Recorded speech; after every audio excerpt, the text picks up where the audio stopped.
வணக்கம். நீங்க கேட்ட சில குறிப்பிட்ட பங்குகளை பத்தி கொஞ்சம் ஆழமா பார்க்க போறோம். ஆமா, இன்னைக்கு நம்ம லிஸ்ட்ல ஐஆர்கான், நாட்கோ ஃபார்மா, விப்ரோ, அசோகா பில்கான், சுந்தரம் ஃபினான்ஸ், அப்புறம் கர்நாடகா பேங்க் இருக்கு. சரி, அதோட பெர்ஃபார்மன்ஸ், ஃபைனான்ஷியல்ஸ், அப்புறம் அவுட்லுக், அதாவது இனி எப்படி இருக்கும்னு அலசுவோம். இந்த அலசல் உங்களுக்கு பிடிச்சிருந்தா ஒரு சின்ன லைக் மட்டும் தட்டுங்களேன். அது எங்களுக்கு இன்னும் கொஞ்சம் பூஸ்டா இருக்கும். முதல்ல ஐஆர்கான் இன்டர்நேஷனல்.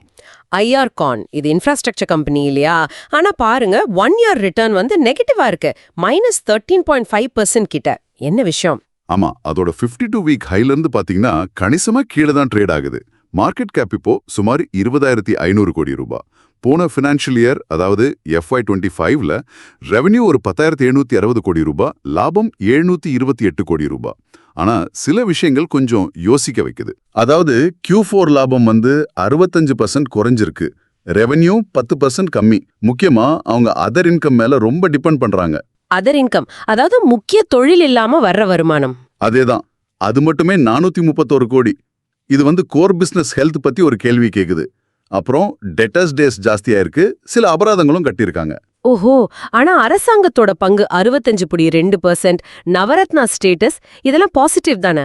ஒரு ஆர்டர் கூட கிடைச்சதா சொன்னீங்களே? உண்மைதான். ஆனா ஆபரேஷனல் இஷ்யூஸ், லாப குறைவு, இந்த அதர் இன்கம் டிபெண்டன்சி, இதெல்லாம் பார்க்கும்போது கொஞ்சம் ரிஸ்க் அதிகமா தெரியுது. அப்போ உங்க கைடன்ஸ் என்ன? தற்போதைக்கு அவாய்ட் பண்றது நல்லதுன்னு தோணுது. ரயில்வே துறையில வேல்யூவேஷன் படி மலிவா தெரிஞ்சாலும் இந்த ஆபத்துகளையும் கணக்கில் எடுக்கணும். சரி, அடுத்தது நாட்கோ ஃபார்மா துறை. இவங்க FY25 நல்லா பண்ணியிருந்தோம், 1 இயர் ரிட்டர்ன் -21%க்கு மேல நெகட்டிவா இருக்கு. கரெக்ட். FY25 ரெவென்யூ பாத்தீங்கன்னா 4,784 கோடி, லாபம் 1,883 கோடி. ரொம்ப நல்ல நம்பர்ஸ் தான். R&D பைப்லைன் கூட வலுவா இருக்கு. ஆனா பிரச்சனை ஆரம்பிச்சதே அவங்க அடுத்த வருஷத்துக்கு கொடுத்த கைடன்ஸ்ல தான், அதாவது FY26க்கு. என்ன சொன்னாங்க? வருமானம் 20%, லாபம் 30% குறையும்னு கணிச்சிருக்காங்க. இதுதான் மார்க்கெட்டை பாதிச்சது. ப்ரொமோட்டர் ஹோல்டிங் நல்லா இருக்கு, 49.6%, கடனும் கம்மி தான். ஆனாலும் இந்த நெகட்டிவ் அவுட்லுக் ஒரு பெரிய கவலை. அப்போ இதுக்கும் இப்போதைக்கு அவாய்ட் தானா? ஆமா, இப்போதைக்கு அவாய்ட் பண்றது ஒரு சேஃப் பெட்டா இருக்கும். ஒருவேளை Q1 FY26 முடிவுகள் வந்த பிறகு மறுபடியும் பார்க்கலாம். அடுத்து ஐடி ஜாம்பவான் விப்ரோ. இதோட 1 இயர் ரிட்டர்ன் வெறும் 6% தான். மத்த பெரிய ஐடி கம்பெனிங்க TCS, இன்ஃபோசிஸ் மாதிரி அதோட ஒப்பிடும்போது இது கொஞ்சம் ஸ்லோவா இருக்கே. ஆமா, ஒப்பீட்டளவுல வளர்ச்சி விகிதம் கொஞ்சம் மெதுவா தான் இருக்கு. சொல்லப்போனா 3 to 5% YOY growth தான். மார்க்கெட் கேப் சுமார் 2,06,000 கோடி ரூபாய். FY25 வருவாய் ஒரு 90,000 கோடி கிட்ட, லாபம் 10,000 கோடி கிட்ட இருக்கு. ப்ரொமோட்டர் ஹோல்டிங் ரொம்ப ஜாஸ்தி, 73%. பாசிட்டிவ்ஸ் என்ன இருக்கு? AI, கிளவுட் மாதிரி ஏரியாவில் கவனம் செலுத்துறாங்க. நல்ல ஸ்டேபிள் வாடிக்கையாளர்கள் இருக்காங்க. ஆனா இந்த growth ரேட் கம்மியா இருக்கிறதும், லீடர்ஷிப் சேஞ்சஸ் அடிக்கடி நடந்ததும் கொஞ்சம் யோசிக்க வைக்குது.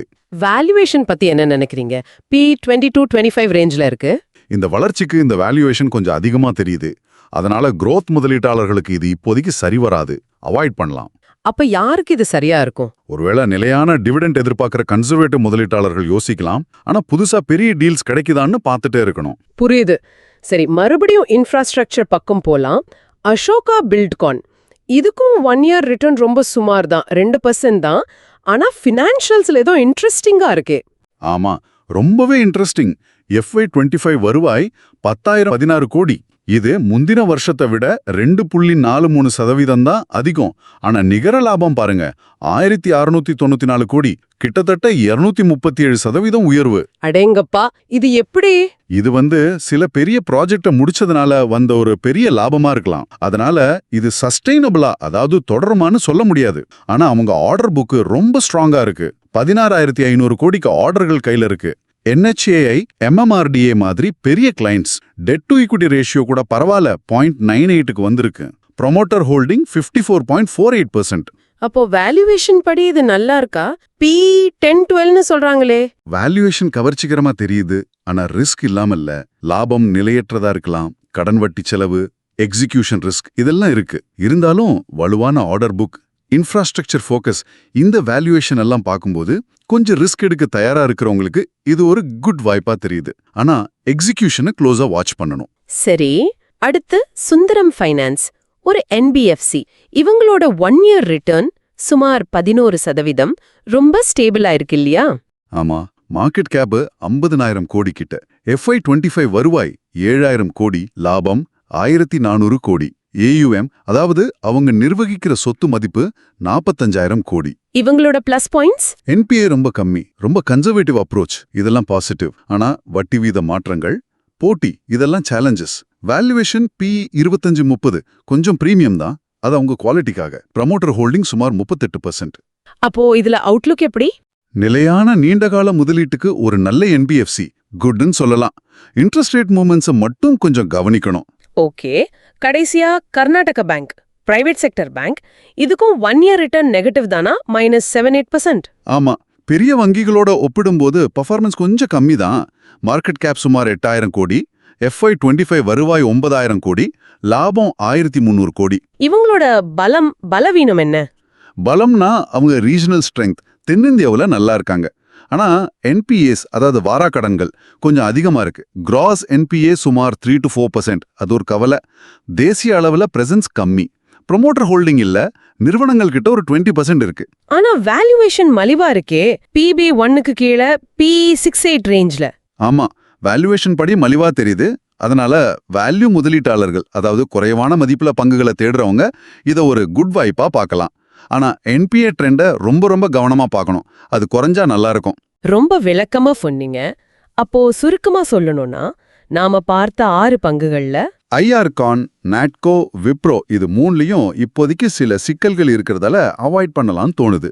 Ashoka Buildcon high risk reward மாதிரி தெரியுது.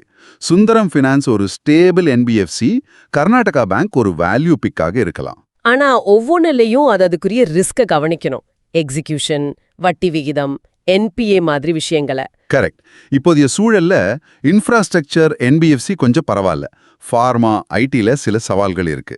சரி, இந்த தகவல்கள் எல்லாம் உங்களுக்கு ஒரு தெளிவான படத்தை கொடுத்துருக்கோன்னு நம்புறோம். இந்த அலசல் பத்தி நீங்க என்ன நினைக்கிறீங்க?